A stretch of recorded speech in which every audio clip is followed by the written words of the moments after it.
સુરતમાં હવે ભણવા માટે પણ બાળકોને રસ્તા પર બેસવું પડી રહ્યું છે। તેની પાછળનું કારણ છે અચાનક કરવામાં આવેલું સ્થળાંતર। અહીં ભણતા 320 બાળકોનું અચાનક સ્થળાંતર કરી દેવામાં આવ્યું બીજી શાળામાં। હવે આ શાળામાં ભણતા જે બાળકો છે તે શાળા છોડવા તૈયાર નથી અને એટલે આ મુદ્દો ઊભો થયો છે। વિસ્તારથી આ આખા મુદ્દા વિશે વાત કરીએ તો સુરત શહેરના મોટા વરાછા વિસ્તારમાં આવેલી શાળા નંબર 354 અંગ્રેજી માધ્યમ અને અંગ્રેજી માધ્યમમાં 320 બાળકો ભણે છે। આ 320 બાળકો જે 354 નંબરની શાળામાં ભણતા હતા તેઓનું અચાનક સ્થળાંતર કરી દેવામાં આવ્યું। હવે સ્થળાંતર કરવાનો નિર્ણય મે મહિનામાં લઈ લેવામાં આવ્યો છે। 14 મેના રોજ સ્થળાંતર કરવા માટેનો નિર્ણય લઈ લેવામાં આવ્યો હોવા છતાંય વાલીઓને જાણ કરવામાં આવી હવે અત્યારે જૂન મહિનામાં, અને જેને લઈને પણ તેઓમાં રોષ છે। કારણ કે વિદ્યાર્થીઓ જે છેલ્લા 5 વર્ષથી આ જ શાળામાં ભણી રહ્યા છે, શાળા નંબર 354માં આ અંગ્રેજી માધ્યમના બાળકોને અચાનક 309 નંબરની શાળામાં સ્થળાંતરિત કરવામાં આવ્યા છે, ને જેના કારણે હવે તેઓ ત્યાં જવા નથી માંગતા અને આ જ શાળામાં ભણવા માંગતા હોય તેઓ હડતાલ પર ઉતર્યા છે, એટલે કે તેઓએ વિરોધ વ્યક્ત કર્યો છે। આ સ્કૂલ અમારી છે તાપી મૈયા પ્રાઇમરી સ્કૂલ અમારી માટે બનાવી હતી। પીપી સવાડી આઈપી સવાડી બધી સ્કૂલ મેકીને અમે અહીંયા ભણવા આવ્યા। અમારી એજ્યુકેશન બગાડવામાં આવી છે, અહીંયાથી અમને કાઢી મેકવામાં આવ્યા છે। ઈતે છેલ્લે સ્કૂલમાં જવામાં 2 દી બાકી હતા ને તઈ અમને કીધું કે તમે તમારી સ્કૂલ ટ્રાન્સફર થઈ જાય છે। આવો ક્યાં ના હોય? મુખ્યમંત્રી દાદા અમને ન્યાય આપો, અમને ન્યાય મેળવો। અમારે આ સ્કૂલ જોતી છે, અમારે ભણવું છે, અમારું શિક્ષણ બગડે છે। છેલ્લા 5 દિવસથી બધા આયા ધક્કા પટરાના નીચેથી બેહી ન્યાય કરવી છે ને ધક્કા ખાય છે।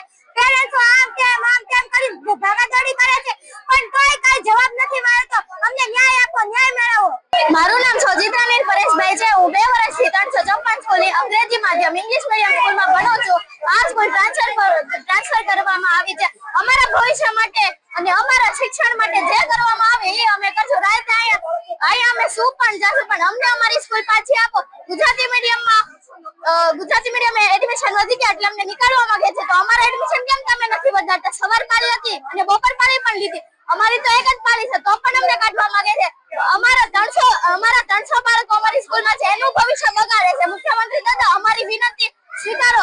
અમારા ભણતર માટે અમે કેટલું રિસ્ક લેવી છે, અમે કેટલી એક્શન કરવી છે, કોઈ અમારો જવાબ ન દેતા। અમને હેલ્પ કરો। અમે છે ને અમે આના માટે અમે કેટલા કર કચરાઈ કરીને અમે છે ને કેવી છે કે અમને અમારી સ્કૂલ આપો, પણ કોઈ અમારું નથી સાંભળતા।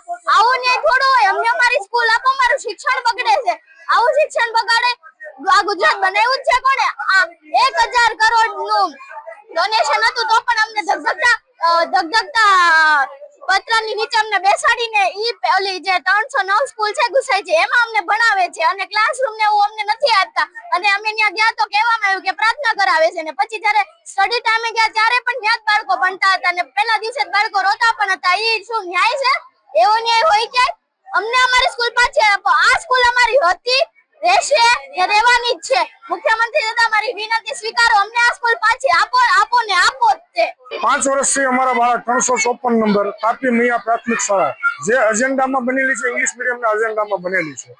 સત્ર ચાલુ થવાના 2 દિવસ અગાઉ પેરેન્ટ્સને જાણ કરવામાં આવે છે કે આ સ્કૂલ હવે 309માં અહીંથી ટ્રાન્સફર કરવામાં આવે છે। કેમ? એવું તો શું આત્મજ્ઞાન થયું આ લોકોને કે તાત્કાલિકના ધોરણે આ સ્કૂલ ક્યાં ટ્રાન્સફર કરવામાં આવે છે?